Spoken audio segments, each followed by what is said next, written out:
Hello friends, एक बार फिर स्वागत है आपका आज के इस अभ्यास मॉक टेस्ट में। तो ये है इसका 36वां भाग। और आज इस मॉक टेस्ट में आपको देखने को मिलेंगे कक्षा 8 की पाठ्य पुस्तक वसंत के कुछ महत्वपूर्ण प्रश्नोत्तर। चलिए बिना किसी देरी के शुरू करते हैं आज का मॉक टेस्ट। तो आज के इस मॉक टेस्ट का पहला प्रश्न है, ध्वनि कविता किसकी है? क सूर्यकांत त्रिपाठी निराला, ख सुमित्रा नंदन पंत, गौ अज्ञेय या घ मैथिली शरण गुप्त। तो ध्वनि कविता ये है सूर्यकांत त्रिपाठी निराला जी की। प्रश्न संख्या 2, गाथ का अर्थ है? क गीत, ख कोमल, गौ शरीर या घ पत्ते। तो गाथ का अर्थ होता है शरीर या देह। तीसरा प्रश्न है, निम्न में से प्रातः काल का पर्यायवाची है? क पीयूष, ख प्रत्यूष, गौ गोधूली या घ निशीथ। तो यहाँ पर जो प्रातः काल है उसका पर्यायवाची होगा प्रत्यूष। और वहीं देखें, पीयूष इसका अर्थ होता है अमृत, गोधूली इसका अर्थ होता है सायकाल, निशीथ का अर्थ होता है अर्धरात्रि का समय। चौथा प्रश्न है, हिंदी विशेषणों के सामान्यतः कितने भेद माने जाते हैं? क 3, ख 4, ग 5 या घ 6। तो हिंदी विशेषण इनके सामान्यतः 4 भेद माने जाते हैं। तो यहाँ पर देख सकते हैं आप, हिंदी विशेषणों के सामान्यतः 4 प्रकार माने जाते हैं: गुणवाचक विशेषण, परिमाणवाचक विशेषण, संख्यावाचक विशेषण और सार्वनामिक विशेषण। और वहीं देखिए, जो परिमाणवाचक होते हैं इसके भी 2 भेद होते हैं। एक होता है निश्चित परिमाणवाचक और दूसरा अनिश्चित परिमाणवाचक। तो परिमाणवाचक में क्या आते हैं? जो नाप तौल से संबंधित विशेषताएं बताई जाती हैं। वहीं संख्यावाचक के भी 2 होते हैं, निश्चित और अनिश्चित संख्यावाचक विशेषण। तो चलिए अगला प्रश्न देखते हैं। 5वां प्रश्न है, लाख की चूड़ियां नामक पाठ में चूड़ियां बनाने वाला था? क कामतानाथ, ख हल्कू, ग अलगू या घ बदलू। तो लाख की चूड़ियां ये बनाने वाला जो था, जिसका ये पैतृक पेशा था, वो था बदलू। और इस कहानी के जो लेखक हैं वो कौन है? कामतानाथ जी। और जो चूड़ियां बनाते थे वो बनाता था बदलू। छठा प्रश्न, पाग का अर्थ है? क मुकुट, ख लाख, ग पगड़ी या घ मुंगेरी। तो पाग का अर्थ होता है पगड़ी। और देखिए, जो पगड़ी है वो देशज शब्द है। अगला प्रश्न है, बस की यात्रा नामक कहानी के लेखक कौन है? क प्रेमचंद, ख हरिशंकर बरसाई, ग कामतानाथ या घ राहुल सांकृत्यायन। तो एक व्यंग्यात्मक कहानी है ये, जिसमें एक जो टूटी फूटी बस है, बहुत ही खराब हालत की, उसका वर्णन किया गया है। और रास्ते में वो खराब भी हो जाती है कई बार। तो ये देखिए, व्यंग्यात्मक जो कहानी है इसके लेखक हैं हरिशंकर परसाई जी। और इन्होंने जबलपुर से वसुधा नामक पत्रिका भी निकाली थी, ये भी याद रख। 8वां प्रश्न है, बियाबान का अर्थ है? क शहर, ख गांव, ग जंगल या घ नदी। तो बियाबान का इसका अर्थ होता है जंगल। तो जो बस की यात्रा पाठ है, कहानी है, उसमें बियाबान का जिक्र है, क्योंकि जंगल में बस खराब हो जाती है। 9वां प्रश्न है, दीवानों की हस्ती किसकी कविता है? क सियाराम शरण गुप्त, ख भगवती चरण वर्मा, ग मैथिली शरण गुप्त या घ नागार्जुन। तो ये दीवानों की हस्ती नामक कविता है भगवती चरण वर्मा जी की। अगला प्रश्न है, पत्र को तमिल में क्या कहा जाता है? क कागद, ख उत्तरम, ग कडिद या घ खत। तो देखिए, तमिल भाषा में पत्र को कहा जाता है कडिद। तो इसे आप ध्यान दीजिएगा। वहीं कागज जो है वो पत्र को कहा जाता है कन्नड़ भाषा में, और तेलुगु भाषा में कहा जाता है उत्तरम। वहीं उर्दू भाषा में खत कहा जाता है। तो तमिल भाषा में क्या कहा जाता है? कडिद। अगला प्रश्न है, पंडित जवाहरलाल नेहरू के अनुसार हजारों साल तक संचार का साधन कौन थे? क हरकारे, जो रनर्स होते थे पहले से, जो दौड़कर संदेश पहुंचाते थे एक स्थान से दूसरे स्थान। ख तेज घोड़े, ग क व ख दोनों या घ कबूतर। तो देखिए, जो पाठ है उसमें बताया गया है कि जो जवाहरलाल नेहरू हैं उनके अनुसार हजारों साल तक जो संचार के साधन थे वो क व ख दोनों थे, हरकारे और तेज घोड़े। अगला प्रश्न है, विश्व डाक संघ द्वारा 16 वर्ष से कम आयु वर्ग के बच्चों के लिए पत्र लेखन प्रतियोगिताएं कब शुरू की गई? क 1947, ख 1970, ग 1972 या घ 1990। तो ये प्रतियोगिताएं आरंभ की गई। हमारा ऑप्शन गौ सही हो जाएगा, सन 1972 में।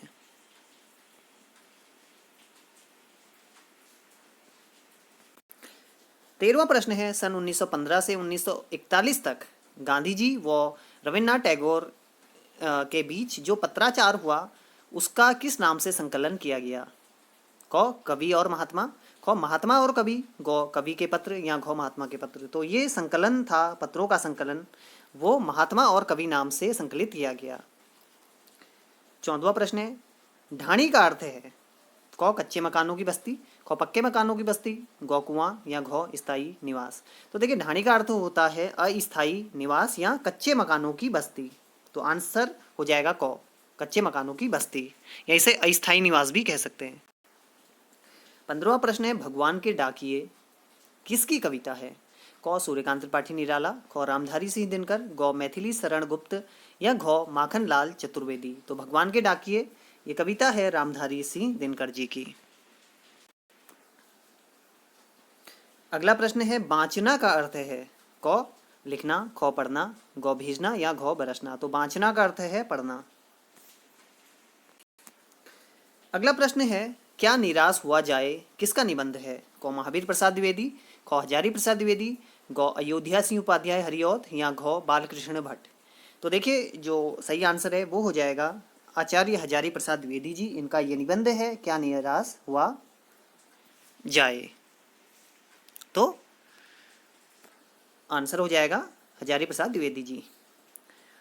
18वां प्रश्न है, यह सबसे कठिन समय नहीं कविता किसकी है? क अशोक वाजपेयी, ख जया जादवानी, गौ सुमित्रा नंदन पंत या घ बालकृष्ण शर्मा नवीन। तो यह कविता है जया जादवानी जी की, आंसर हो जाएगा ख। अगला प्रश्न है, दुख तुम्हें क्या तोड़ेगा, तुम दुख को तोड़ दो, बस अपनी आंखें औरों के सपनों से जोड़ दो। ये किसकी काव्य पंक्ति है? क सर्वेश्वर दयाल सक्सेना, ख महादेवी वर्मा, ग अज्ञेय या घ गिरिजा कुमार माथुर। तो देखिए ये जो पंक्तियां हैं ये है सर्वेश्वर दयाल सक्सेना जी की। अगला प्रश्न है, कामचोर कहानी किसकी है? क अंतोन चेखोव, ख तत्सुको कुरोयानागी, गौ इस्मत चुगताई या घ इनमें से कोई नहीं। तो ये कहानी है इस्मत चुगताई जी की। अगला प्रश्न है 21वां, कुमुक का अर्थ है क पेड़, ख राजाज्ञा, गौ फौजी टुकड़ी या घ बर्तन। तो देखिए कुमक का अर्थ होता है फौजी टुकड़ी। तो आंसर हो जाएगा गौ फौजी टुकड़ी। अगला प्रश्न है, दालान का अर्थ है क छत, ख बरामदा, गौ सीढ़ी या घ गेट। तो दालान का अर्थ होता है बरामदा। तो आंसर हो जाएगा ख बरामदा। 23वां प्रश्न है, 14 मार्च 1931 को प्रदर्शित फिल्म आलम आरा के निर्देशक कौन थे? तो देखिए ये पहली बोलती फिल्म थी भारत के फिल्मी इतिहास की जिसमें संवाद थे। क अर्देशीर एम ईरानी, ख WM खान, गौ विट्ठल या घ महबूब। तो देखिए 14 मार्च 1931 को जो फिल्म थी आलम आरा उसके निर्देशक थे क अर्देशीर एम ईरानी। और ध्यान दीजिएगा वहीं इसके जो नायक थे वो थे विट्ठल। तो विट्ठल को बीच में इनकी जगह किसी और को भी रखा गया, तो विट्ठल ने केस भी कर दिया था। और फिर जो विट्ठल का केस था वो किसने लड़ा था? वो मोहम्मद अली जिन्ना जी ने लड़ा था। ये भी आप ध्यान दीजिएगा। तो निर्देशक कौन थे? अर्देशीर एम ईरानी। 24वां प्रश्न है, सुदामा चरित के लेखक कौन हैं? क सूरदास, ख कृष्णदास, गौ रैदास या घ नरोत्तम दास। सुदामा चरित के लेखक हैं नरोत्तम दास। 25वां प्रश्न है, महत्वपूर्ण है, निम्न में से द्विज का अनेकार्थी शब्द नहीं है। तो पूछा गया है नहीं है, कई बार पूछा गया है पीजीटी टीजीटी में। क पक्षी, ख ब्राह्मण, गौ पगड़ी या घ चंद्रमा। तो द्विज इसका अर्थ पगड़ी नहीं होता है, पक्षी, ब्राह्मण और चंद्रमा इसका होता है। तो आंसर हमसे पूछा गया नहीं है, तो पगड़ी नहीं है। 26वां प्रश्न, पानी परात को हाथ छुयो नहीं, नैनन के जल सो पग धोए। पंक्ति में कौन सा अलंकार है? तो ये वर्णन किया गया है सुदामा चरित में ही, जब सुदामा जी जाते हैं कृष्ण से मिलने तो तब की ये पंक्ति है। तो इसमें कौन सा अलंकार है? क रूपक अलंकार, ख मानवीकरण अलंकार, या ग अतिशयोक्ति अलंकार, या घ उपमा अलंकार। तो देखिए यहाँ पर जो अलंकार है वो हो जाएगा अतिशयोक्ति अलंकार। अगला प्रश्न है, जहाँ पहिया है, पी साईनाथ जो इसके लेखक हैं, लेख किस शैली में लिखा गया है? क रिपोर्टाज, ख संस्मरण, ग नाटक, या घ कहानी। तो देखिए ये एक रिपोर्टाज शैली में लिखा गया है लेख पी साईनाथ द्वारा। 28वां प्रश्न, जहाँ पहिया है में तमिलनाडु की महिलाओं ने किसे सामाजिक आंदोलन बनाया? तो देखिए तमिलनाडु के पुडुकोट्टई एक गांव था, वहाँ से संबंधित है। तो वहाँ पर देखिए जो जहाँ पहिया था, तो वहाँ पर महिलाओं ने कौन सा आंदोलन बनाया? किसे? क स्कूटी चलाना, ख कार चलाना, ग साइकिल चलाना, या घ वायुयान चलाना। तो देखिए ये आंदोलन था साइकिल चलाने से संबंधित। 29वां प्रश्न है, अकबरी लोटा किसकी कहानी है? तो लाला झाऊलाल जी की एक इसके पात्र हैं, जिनकी पत्नी उनसे 250 रुपये उधार मांगती है। तो वो उसी पर आधारित है कि उसके बीच क्या क्या यहाँ पर घटनाएं होती हैं। तो ये कहानी किसकी है? क राम कुमार वर्मा, ख वृंदावन लाल वर्मा, ग अन्नपूर्णानंद मिश्र वर्मा, सॉरी, घ हरिशंकर परसाई। तो अकबरी लोटा ये कहानी है अन्नपूर्णानंद वर्मा जी की। 30वां प्रश्न है, पंडित झाऊलाल के मित्र का नाम क्या था? क पंडित ओंकारनाथ मिश्र, ख विशाल, ग तारकनाथ, या घ बिलवासी मिश्र। तो देखिए जो पंडित झाऊलाल जी थे, इनके मित्र थे बिलवासी मिश्र जी, पंडित बिलवासी मिश्र जी। तो ये अपने मित्र झाऊलाल जी की मदद करते हैं, क्योंकि उनकी पत्नी उनसे 250 रुपये मांग लेती हैं, और झाऊलाल के पास इतने रुपए एक साथ नहीं होते, तो वो बिलवासी मित्र उनकी मदद करते हैं। और जो लोटा होता है, जो एक अंग्रेज के ऊपर गिर जाता है छत से, इनकी झाऊलाल जी की छत से, और अंग्रेज भड़कता है, तो बिलवासी मिश्र जी अपने चतुराई से वह लोटा अकबरी लोटा के नाम से उस अंग्रेज को बेच देते हैं। तो आंसर हो जाएगा बिलवासी। अगला प्रश्न है 31वां, राका किसका पर्यायवाची है? क सूरज, ख चंद्रमा, ग धरती, या घ भ्रमर। तो राका ये पर्यायवाची है चंद्रमा का। शशि मयंक राकेश भी इसके अन्य पर्यायवाची होते हैं। 32वां प्रश्न है, बेनी का अर्थ है? क बहन, ख रस्सी, ग चोटी, या घ वाद्य यंत्र। तो बेनी इसका अर्थ होता है ग चोटी। तो अर्थ क्या हो जाएगा इसका? ग चोटी, जो महिलाओं की चोटी होती है। 33वां प्रश्न है, ढोटा का अर्थ है? क भाई, ख लड़का, ग लोटा, या घ घड़ी। तो ढोटा का अर्थ होता है लड़का। 34वां प्रश्न है, पानी की कहानी निबंध किसका है? क रामचंद्र शुक्ल, ख राम स्वरूप चतुर्वेदी, ग रामचंद्र तिवारी, या घ रामधारी सिंह दिनकर। तो पानी की कहानी ये निबंध है रामचंद्र तिवारी जी का। 35वां प्रश्न है, पानी की कहानी में कौन अपनी कहानी सुना रहा है? क बर्फ, ख ओस की बूंद, ग कोहरे के कण, या घ ओले। तो देखिए इसमें जो ओस की बूंद है वो अपनी कहानी बता रही है लेखक को, यानी कि एक ये उसी यानी जो ओस की बूंद है उसका मानवीकरण यहाँ पर किया गया है, तो वो अपनी कहानी बताती है यहाँ पर। अगला प्रश्न काफी महत्वपूर्ण है, अनेक शब्दों के लिए एक शब्द से संबंधित। वर्णनातीत का अर्थ है? क जिसका वर्णन किया जा सके, ख जिसका वर्णन न किया जा सके, ग जो वर्णन योग्य हो, या घ अतीत का वर्णन। तो देखिए जिसका वर्णन न किया जा सके उसके लिए आता है वर्णनातीत। तो आंसर हो जाएगा ख।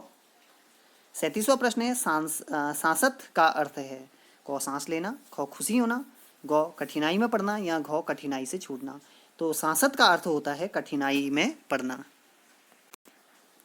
अगला प्रश्न है, माता भूमि, माता भूमि है पुत्रो पुत्रो अहम, यहाँ पर अनुग्रह चिन्ह होगा।